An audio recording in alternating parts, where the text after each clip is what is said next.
right now. Here's what we're finding out. Give me 1 second here. Here we go. Russians missiles blitz cities all across Ukraine. Hundreds of casualties as Putin orders a full-scale invasion. Vladimir Putin has declared war on Ukraine and unleashed his terrifying arsenal with a full-scale assault on the country, plunging Europe into a bloody new crisis. The tyrant declared a special military operation in Ukraine with a dawn raid after months of amassing his forces on the border and brazenly lying to the world about his plans to invade. You can see some of the pictures here, some explosions. President Zelensky has declared martial law in Ukraine as the country came under siege.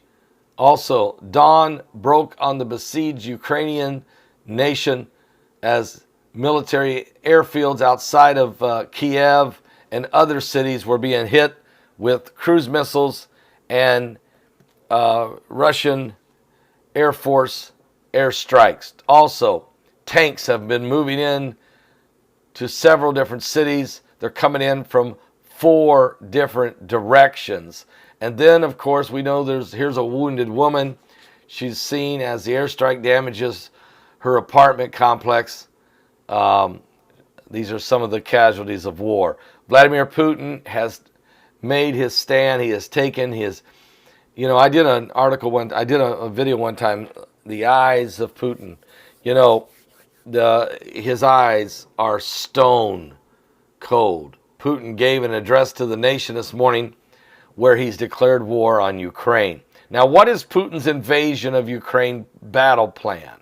Well, there you see where he's coming in. He's coming in from the northern country of Belarus, where he had 30,000 troops prepared doing a military exercise. He said that exercise was going to end on the 20th of February, which was the last day of the Olympics. And as I told everyone, when the Olympics ends, Putin is going to start his move on the 21st. And he did. He came in from the eastern side of Russia and made his move into the Donbass region. He's continuing now that the approach out of the eastern side of Russia, but he's also coming down out of the north from Belarus, headed straight for Kiev, the capital, and he's coming out and going in 2 directions as he comes in from Crimea. He's going left and right, or west and east. So this is an onslaught. This is a beginning. And look how many different cities and locations that they are bombing. 1, 2, 3, 4, 5, 6, 7, 8, 9, 10, 11, 12, 13, 14, 15, 16, 17, 18, at least 19 separate military or infrastructure installations.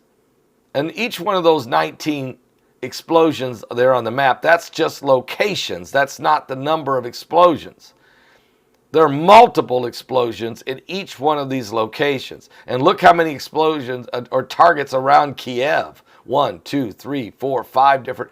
Plus the ground troops are coming in, folks. The tanks and the ground troops are rolling in from Belarus and setting up position. Now the question is, will when the ground troops start to come in from all the directions and they engage the Ukrainian soldiers and Ukrainian forces, what will be what is the Ukraine going to do? Is Ukraine going to actually fight against this overwhelming force? And will the people of Ukraine rise up with arms, what arms they have, and try to fight back? Or does President Zelensky announce a surrender and try to end this thing without any more bloodshed and destruction upon the infrastructure and the lives of the Ukrainian people. What does the Bible say? In Daniel chapter 7, verse 5. And behold, another beast, a second, like unto a bear. It raised up itself on one side, and it had 3 ribs in its mouth, of it between the teeth of it. And they said thus unto it, Arise and devour much flesh. It sounds as if Russia will devour 3 countries and much flesh. Where does he go from here? We will wait and see. In the book of Ezekiel chapter 38. Now I can go back to the days when I interviewed Chuck Missler. And I remember Chuck Missler saying to me, I asked him this question.